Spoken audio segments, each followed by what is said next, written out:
The person you witnessed being mistreated by the police is actually actress Jodie Sweetin, known for her role as Stephanie Tanner on the TV show Full House. Astonishingly, members of the LAPD threw her onto the freeway, where protesters were demonstrating against the reversal of Roe v. Wade, which means that constitutional protections for women's reproductive rights have been eliminated. It is undeniably a crucial cause, and I fully support the protesters. However, before Jodie Sweetin was roughed up by the police, she was actively attempting to lead a group of peaceful protesters away from the freeway. Her intention was to ensure their safety and guide them to a different location. This raises serious concerns about the actions of the LAPD.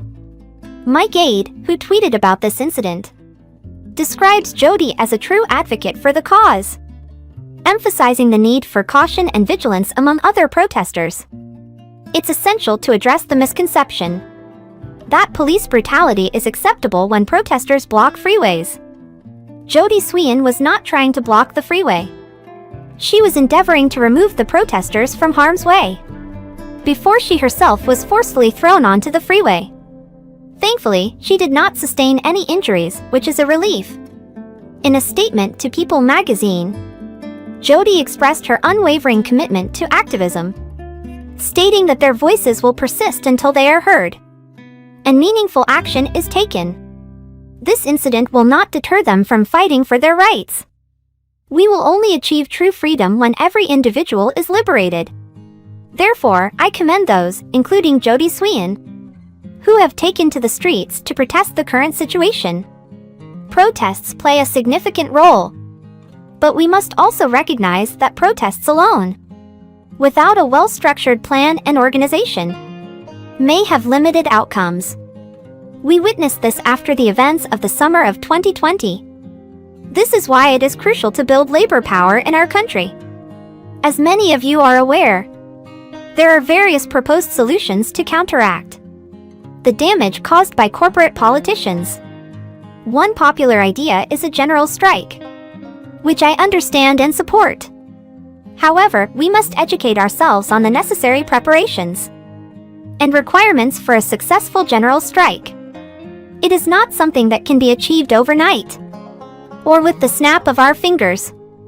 Building power through organized labor and coordinated efforts is essential to execute a general strike effectively. In future episodes of TYT, we will delve into this topic in greater detail, as it is a vital aspect of combating the erosion of our rights. Now, I must be honest and admit that I have mixed feelings about some of the protest tactics witnessed over the weekend. Generally, I stand in solidarity with the protesters. However, it frustrates me when the focus shifts from the core issues to the specific tactics employed during the protests.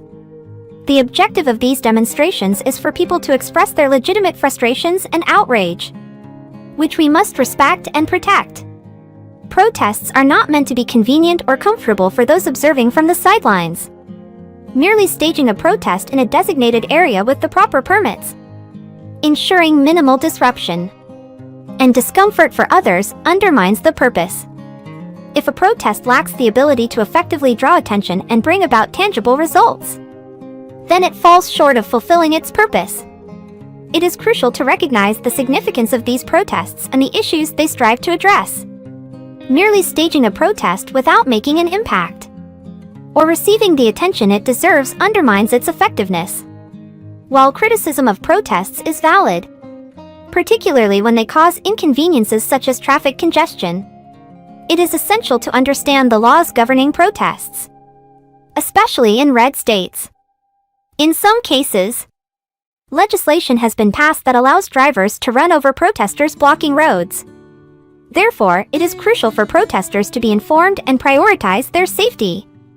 However, it is important to remember that protests are not meant to be convenient. They are meant to deliver a powerful message. Conservative justices in the Supreme Court have sent a strong message through their decisions, and it is crucial for us to respond with a strong message of our own. It is vital that our message is delivered peacefully and without threats or violence, as resorting to such tactics undermines the argument we are trying to make. To those who are overly critical of the protest tactics employed, I urge you to take a step back and consider the deep-rooted frustration that fuels these actions. Reflect on the reasons behind this anger and contemplate how you can contribute to steering the demonstrations or the movement itself in a more productive direction. Remember, it is not solely about the protests themselves, but also about building power and fostering a successful movement. It is crucial to maintain a lasting and persistent outside pressure campaign instead of allowing the protests to fade away after a few weeks of anger. We need sustained action that extends beyond electoral politics. This is a vital point to consider. Furthermore, it is evident that the police are not there to protect demonstrators, as demonstrated by the video featuring Jody Swean. In fact, it appears that the police retaliated against her as she was trying to guide the protesters off the freeway. It is an alarming act of intimidation, sending a message to demonstrators that speaking out and expressing their anger will have legal and physical consequences.